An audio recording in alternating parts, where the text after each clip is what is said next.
हिमाचल की बात करें तो लगातार लोकसभा शुरू हो गई है। सबसे पहले कांग्रेस की तरफ से या हिमाचल की तरफ से मुद्दे कौन से होंगे इस बार? इस बार जो बहुत ही महत्वपूर्ण विषय है वो ओपीएस का है, ओल्ड पेंशन स्कीम।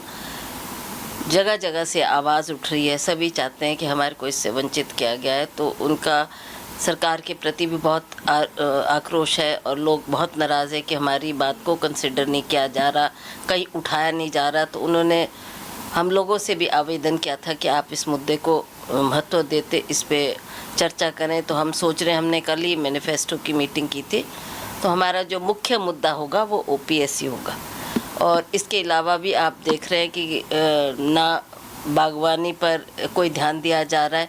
हमारे किसान बागवान बहुत ही पीड़ित है, क्योंकि ये अब फल का सीज़न भी है और लोगों के को अपना माल मंडी तक पहुंचाना है। ना उनको कोई आने जाने का साधन है, ना उनकी गाड़ियों सड़कों की आप हालत देखेंगे तो बहुत ही बुरी हालत सड़कों की है। तो लोग परेशान है, बागवान भी परेशान है। एक तो इन्होंने जीएसटी बढ़ा दी, वो एक बहुत ही दुखदायक घटना है कि इस वक्त जीएसटी बढ़ाने का कोई औचित्य नहीं होता, और वो भी आप उन प्रोडक्ट्स पे बढ़ा रहे हो जिन पे कोई टैक्स नहीं लगता, चाहे एग्रीकल्चर प्रोडक्ट है, चाहे बागवानी प्रोडक्ट है।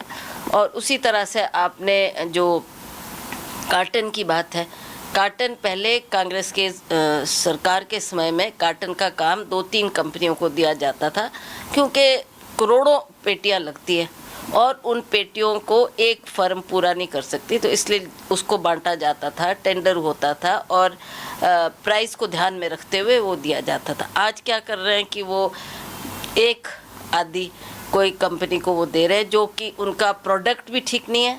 इतना पतला उसका गत्ता है कि लोग डरते हैं कि हम इतना पैसा भी खर्चेंगे, फिर ये हमारे को फ़ायदेमंद भी नहीं रहेगा। तो उन्होंने उस पर भी जीएसटी लगा दी है, वो भी उसका कीमत भी इतनी बढ़ा दी है। फिर हमारे जो फर्टिलाइज़र हैं, हमारी स्प्रेज है, उन सब की कीमत बढ़ चुकी है। तो लोग बहुत ही परेशान हैं और बहुत ही दुखी है, और लोग चाहते हैं कि अब दोबारा मौका आएगा तो हम सरकार में परिवर्तन लाएंगे, कांग्रेस की सरकार को लाएंगे। कम से कम हमारी सुनवाई तो होती है, हमारी बात सुनने वाला कोई है।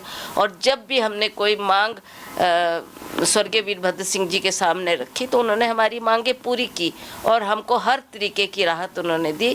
तो आज उनको लग रहा है कि अब कोई सुनवाई नहीं हो रही, बार बार हम इस मुद्दे को सरकार के समक्ष भी उठा रहे हैं पर इस पर कोई कार्रवाई नहीं की जा रही। तो इसके संदर्भ में भी चाहे हमारे को विधानसभा में चाहे पार्लियामेंट में प्रश्न करना पड़ेगा, तो हम इसको गंभीरतापूर्वक इस विषय को उठाएंगे। मैम, कांग्रेस की तरफ से आज महंगाई को लेकर भी जो है नारेबाजी पार्लियामेंट के अंदर की हुई है। हाँ, वहाँ भी यही मांग उठ रही है। गैस के सिलेंडर के आप भाव देखो, क्या गैस के सिलेंडर के भाव हो गए।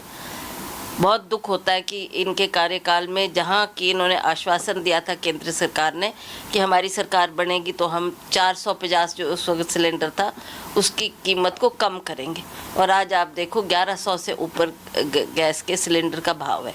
तो उसके बारे में भी आज पार्लियामेंट में भी प्रदर्शन हुआ और वहाँ भी सभी विपक्ष के लोगों ने ये आवाज़ उठाई कि इस तरीके से आप महंगाई को बढ़ाते हुए ऐसा शासन नहीं कर सकते जो लोगों का गला घोंट रही है।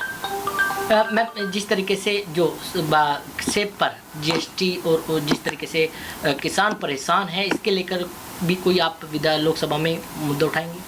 मैंने आपको कहा ना, अब तो चाहे वो विधानसभा में उठाने की बात है, चाहे वो पार्लियामेंट में रखने की बात है, इस मुद्दे को हम अवश्य रखेंगे, क्योंकि हमारा सारा किसान और बागवान बहुत पीड़ित है इस महंगाई को लेकर। हमसे जुड़े रहने के लिए हमारे YouTube चैनल को सब्सक्राइब करें और नई वीडियो की नोटिफिकेशन के लिए बेल आइकॉन को दबाएं। अगर आप ये वीडियो Facebook पर देख रहे हैं तो लाइक जरूर करें और ज्यादा से ज्यादा शेयर करें। इसी तरह के और भी अपडेट्स के लिए फॉलो करें हमारा Instagram पेज himachal.केसरी।